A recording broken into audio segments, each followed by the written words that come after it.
Thinking Aloud. Conversations on the leading edge of knowledge and discovery with psychologist Jeffrey Mishlove.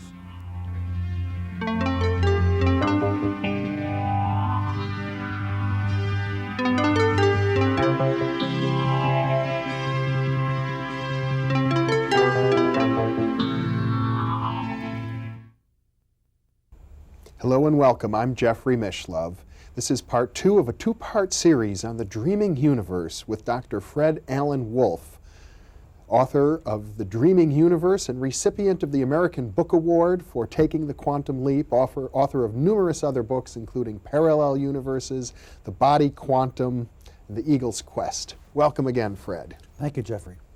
We've been talking about dreams and talking about some of the marvelous aspects of dreams, psychic dreams, and the way in which dreams manifest in our waking life as well as in our sleeping life. We've talked about Aborigines and how they view the dream time as sort of a very important aspect of their life that interpenetrates both their waking and sleeping worlds.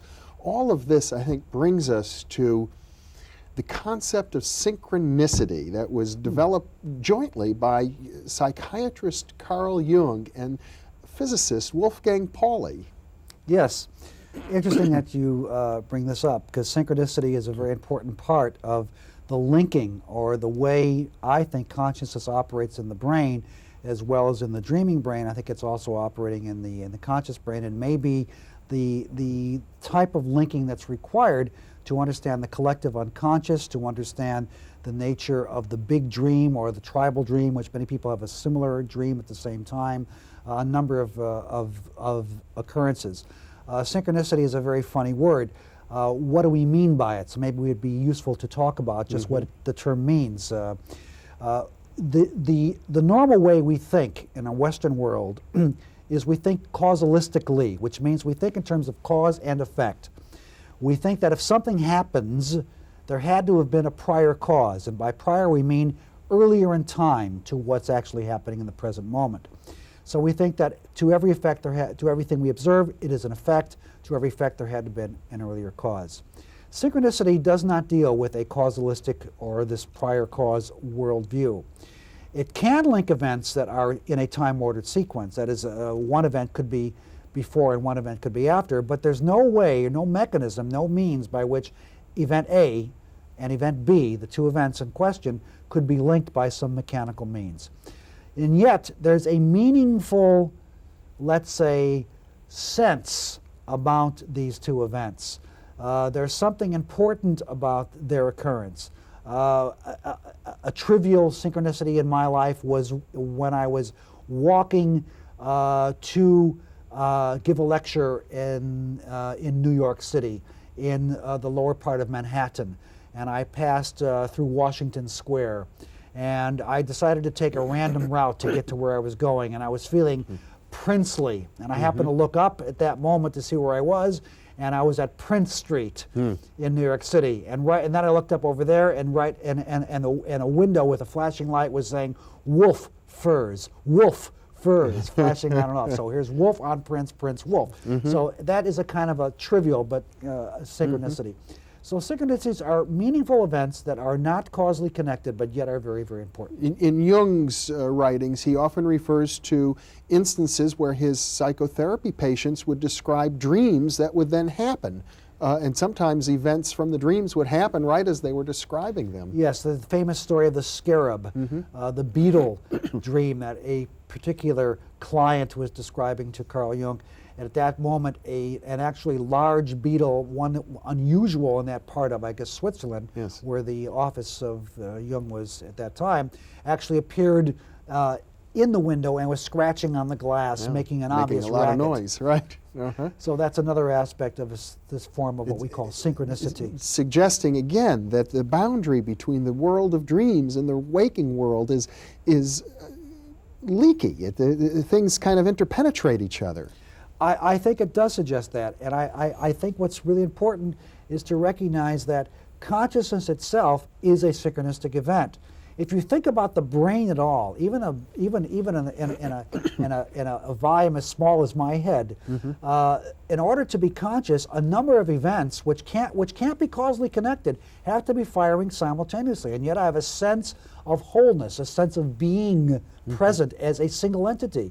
But how can these billions of events, which are all happening simultaneously, give me that feeling? There's got to be some kind of synchronicity taking place in the brain. And in dreams, I think it's even more important that these synchronistic events do occur. Now, Wolfgang Pauli is one of the great physicists of the 20th century. He was deeply concerned with these issues, wasn't he? He was so deeply concerned that in the late 40s or early 50s, he decided that classical physics, quantum physics included with classical physics, both forms of physics, had gone too far. His personal life was a mess. His marital status was a mess. His relationships with women were notoriously bad. He was the classic scientist in the movie Blue Angel with Marlene Dietrich, going to the nightclub and falling in love with all kinds of women of lesser than holy repute, let's say. So he was a mess. And he knew psychologically he was a mess. So he decided to go to be literally a client of Carl Jung, not only to work with him, but to study, to find out more about his psyche. And I might mention parenthetically here that Pauli was famous for having synchronistic events surround him, that wherever he appeared, since he was a theoretical physicist, he didn't engage in experiments, but wherever he was, the experiments broke down. It was so notorious, in fact, that when an experiment failed, people immediately called in Zurich to see if Pauli was in town, because if they figured Pauli must have been visiting the town right now. That's why the experiment failed. It was that bad. The effect was notorious wherever Pauli was around. On the other hand, not to diminish his talent, he made very important contributions to science. Pauli, I think, was. And I don't mean this in a light sense, was the most brilliant of all the physicists that have ever lived, in my opinion. He was brilliant. That doesn't mean he came up with the greatest inventions or the greatest creations, but his brilliance was known to all who ever came in contact with him. He was able to quickly see to the end of a problem well before the people that were presenting their ideas could even fathom. He was the discoverer of something called the Pauli exclusion principle, a principle which says that no two electrons can ever exist in the same state together. It's sort of like a Western showdown between electrons. With that fact alone is what makes atoms stable and makes atoms able to chemically combine. Without this exclusion principle as part of atomic structure, we wouldn't be able to have stable atoms, nor would chemistry ever take place. Very important idea. Nobel Prize winner. As brilliant as he was as a physicist, when it came to his psyche and his psychological life, he was a total failure, and he knew it, and he even mentioned that in the 17th, he quoted, in referring to Kepler, he said, in the 17th century, Western scientists went too far in the 17th century by developing the mechanical model to explain everything. So his goal was not only to straighten out his own personal life through analytic psychology and psychotherapy and with Carl Jung and his school, but also to try and change the direction of science in a way so that the world of physics and the world of the imaginal realm, the world of dreams, might somehow come together and be united. That indeed was his goal. He's remarkable in that sense. I had no idea that Pauli had been doing this. This was all revealed in the late 80s by a number of articles by von Erlikens, a Danish scientist who wrote about him, including all of the letters that have just now been released to the public.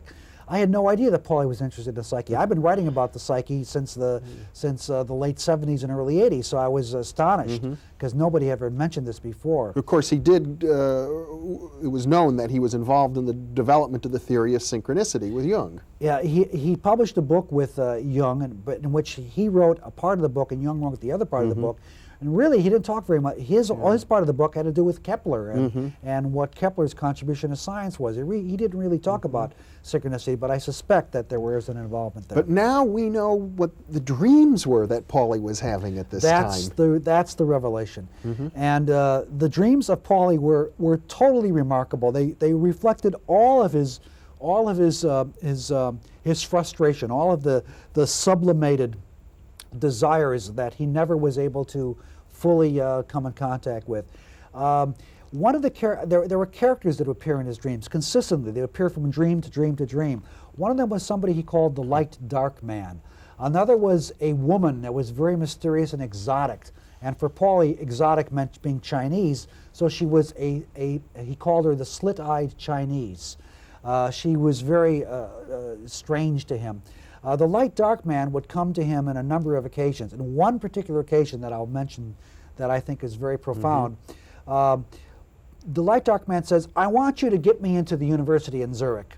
And Pauli says, well, why? He says, because I want to study physics. And Pauli says, well, that's a strange thing. Why would you want to study physics? He says, because you would never understand me in your own language, so I've got to learn your language to tell you what is going on. And he says, well, that's interesting. He says, who are you? Knowing a little bit of Jungian psychology, he said, are you my shadow?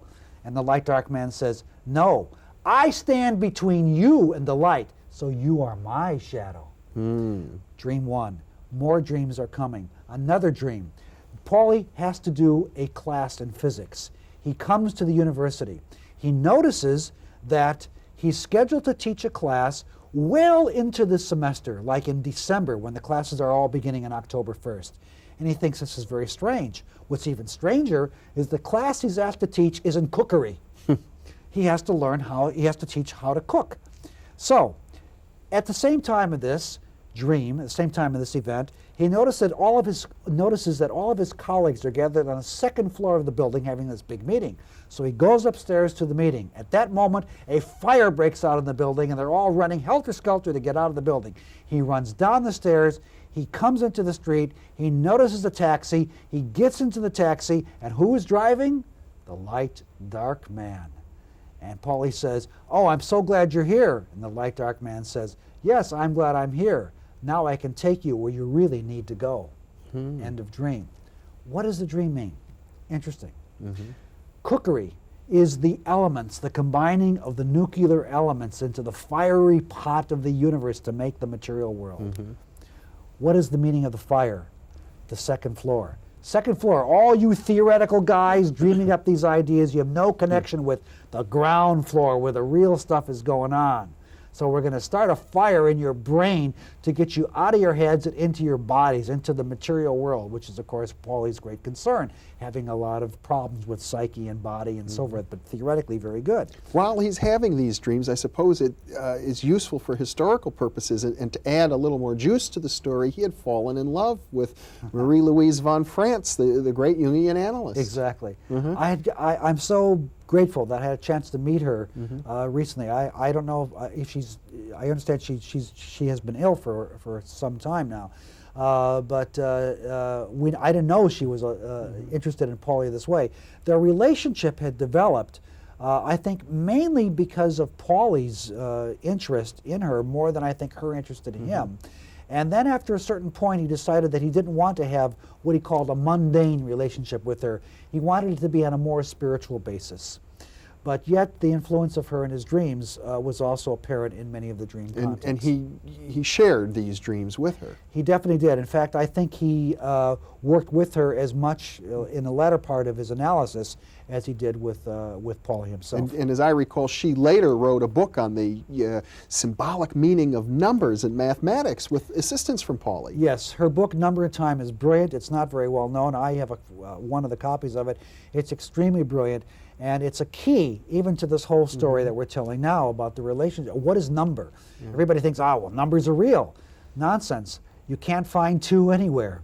You might find what are objects, which you call 1, 2, but the number 2 doesn't exist. It's an abstraction. So the whole idea that number might be something created out of the psyche is a very important part of this. This is key because Pauli's dreams now seem to be revealing to him the relationship between the imaginal realm and the realm of physics.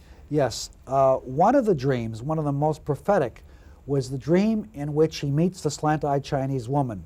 And what is she doing? She's giving piano lessons. So this was called Klaverstunde, piano lesson. So he goes to the lesson, and he sits down to learn to play the piano. And she says, "Look, Pauli, I know you know how to read music, but you don't play very well.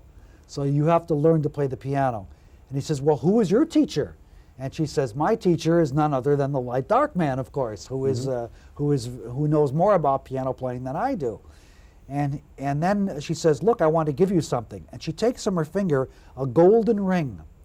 And he says, "What is this ring?" And she says, "This is the ring of the imaginaries."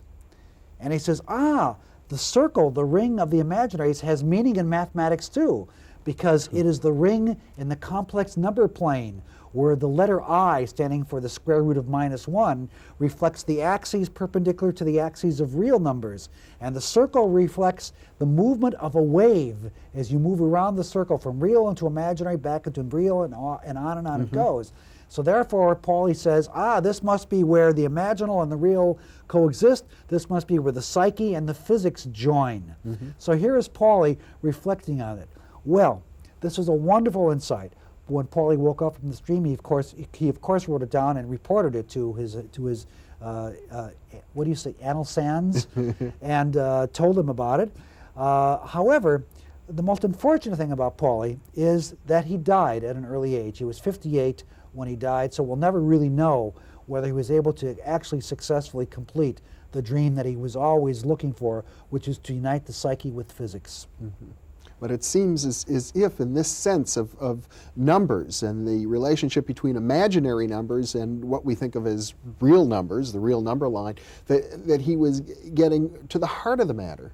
I think he was getting to the heart of the matter, because one of the aspects that he knew, and one of the aspects about my work in quantum physics and consciousness, which I will reflect upon to you, is the very notion that in order to talk about the mathematics of quantum physics, you must, and I underline must several times, you must use constructs which have both real and imaginary parts. They must consist of real and imaginary numbers. There's no way to construct a consistent quantum theory without the imaginary numbers. Yet, there's no way that you ever observe these imaginary numbers. They're almost like the unconscious in that sense. And I believe there might be a deeper connection.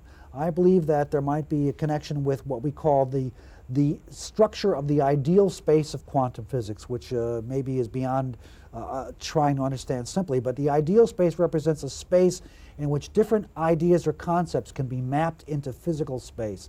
That space also may correspond to the actual unconscious mind.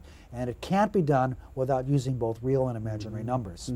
Well, Jungian psychology is involved with the self in a very important way in terms of the notion of individuation, or ultimately, I think, the spiritual growth of the self, and the relationship of dreams and myths and archetypes.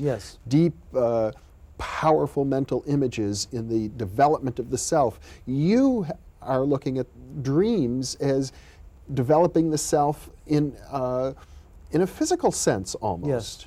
Yes. I'm looking at the whole construction, the whole structure of archetypal imagery. In fact, I'm looking at primal imagery. I'm looking at what kind of imagery takes place in the early fetal stages. We know that the fetus begins to REM practically as soon as it has eyes. We better define REM. Rapid eye movement. Yes. It begins to show rapid eye movement, which is a signal that the brain is dreaming. We know this from the work of Aserinsky and Kleitman, who were researchers at the University of Chicago, who showed in the early 50s that when a person is dreaming, the eyes are moving backwards and forwards under the closed lids. This is called REM, R-E-M, for rapid eye movement. This has been people have made studies of fetus in uterus, in uteri, and have seen, in fact, that they are rapid eye movement going on. In fact, the period of time of rapid eye movement for the fetus is about 16 hours. It then, upon birth, it drops to 3 or 4 hours, and by the time it reaches mid-childhood, it's already dropped considerably. In adulthood, we're down to about 90 minutes of rapid eye movement dreaming during our normal 8-hour sleeping stage. Why all this rapid eye movement? Why all this dreaming going on at such an early development? My answer to this question is that the fetus is integrating sensory experience, skin texture, skin tone, vibrations such as the vibrations of the mother, movements swaying back and forth in the amniotic fluid, sounds, and eventually maybe smells, tastes, and colors are being integrated. These are what I call imagery. Imagery is not only visual. Blind people dream too. Yes. And what kind of imagery do they have? The same kind of imagery that we have without sight. Sensory imagery, hearing voices, for example, or things of that sort. So I believe that these are the beginnings of the archetypal stages in dreams, and I believe that, that this is an integrative process, and it's during the dream that the sense of self is actually developing. A sense of separation of self from not self is beginning to occur, which continues to occur through our dreams through later life. I think one of the interesting things that you have done in defining the self, if I understand it, I realize it gets very complex, but I have a sense you use the term, I think, neural automata. It's as if you've got little neural circuits, and one circuit looks and sees what the other one is doing, and then another one looks at that one, and it keeps, in a sense, transcending itself over and over and over again. And that seems to be a good, at least a metaphor, if not an actual description of the process of individuation. It's slightly more complex, but in a simplified way, each neural automata, whatever these automata are, whether they're glial cells in the brain or interstitial spaces between glial cells in the brain, or whatever they happen to be, they're not only looking at the outside world, the world around them, as messages are coming in and out of into their environment. They are looking at themselves while they're looking at the outside world. That ability to record an image of the self is something new. We just began to realize that in terms of some models of quantum computer technology, as described by David Albert, a physicist, and David Deutsch in Oxford University, that such automata could be constructed. And I believe that this might be a hint to how the dreaming brain is constructing imagery. Something of a neurological model of consciousness integrated with quantum physics in ways that are too detailed for us, I think, to go into now, but I might say have to do with some of the holographic models of neurological functioning. That's a whole other aspect as to how the imagery gets embedded would be through holography, involving changes in the cellular structure, the viscosity of the glial cells themselves, and there's a whole model on that, which I do describe in more detail in my book. Yes. But let's go back now to the idea of the big dream, the big dreamer, the story of Chang Tzu. Am I dreaming that I'm a butterfly, or am I a butterfly dreaming that I am me? Yes. The notion of the big dream, I think, is a very, very important notion for us all. Yes. One of our major problems with current models of the dreaming brain is that our notion that our dreams are personal. Monty Ullman, who is a great researcher and a great man, in my opinion, Monty Ullman has come to the conclusion that we don't dream just for ourselves. We dream for ourselves as a society, that our dreams are much more reflective of global concerns, even though we see them individually, that they are far more important. And in some of his dream workshops, he will integrate a single dream into everybody's consciousness so that they all begin to own the dream and reflect upon the dream. I believe that these kinds of circles, which are very tribal, by the way, are very important for families to do. If you're in a family situation right now, what better way than, instead of watching television all the time, turn the TV off for a while and just record your dreams for that night. Children, mothers, fathers, families, units, people that live together, and talk about your dream as if that dream was your dream, not just the dream of your child or the dream of the mother or the father figure. And I'm willing to venture the opinion at this point that something new will emerge about the family structure that could not be seen had the dream only been taken as a personal dream.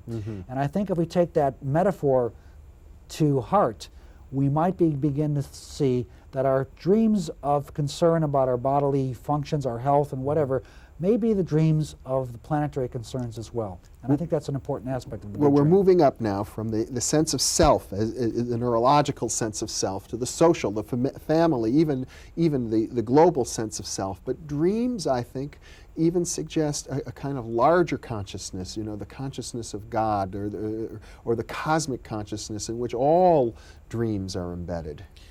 Ultimately, in the great legends of the Aborigines, for example, the whole universe comes into existence as a dream, and that we are nothing but the dream dreaming, that we are part of that process.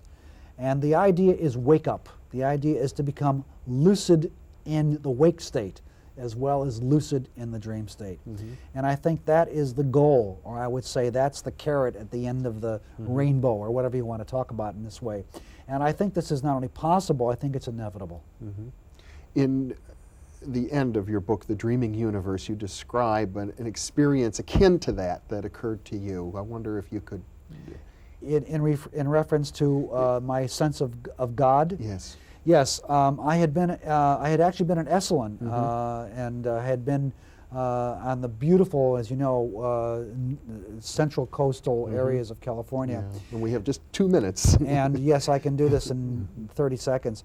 And I suddenly was aware that everything I was seeing was not an accident. There was some form of creation, that it was created in much the same way that any artist would create a painting or a sculpture or a piece of music. And my sense of the creation of it all was so profound that it was at that moment that I sensed that I was close to God, because I was sensing the creative form itself. And I think that's something which comes from a profound surrendering of one's own egoic concerns. I think we all have the ability to do that, and I think it's vital in our time period that we begin to do it. There was a sense in your description of that experience that, and it was looking out at the ocean, the beaches, there was a kind of a perfection, as if this could only have been created by a great master composer or painter or artist. Exactly. Yes, it was like a three-dimensional, holographic, sculptural, moving imagery. God knows what it could possibly be. But I was pleased that I was having this great sense of being alive and being part of what I was seeing. Well, Fred Allen Wolf, this has been a very alive experience sharing the world of dreams with you, and very rich and very full. I feel touched by that same presence. Thanks so much, Fred. Thank you, Jeffrey. And thank you for being with us.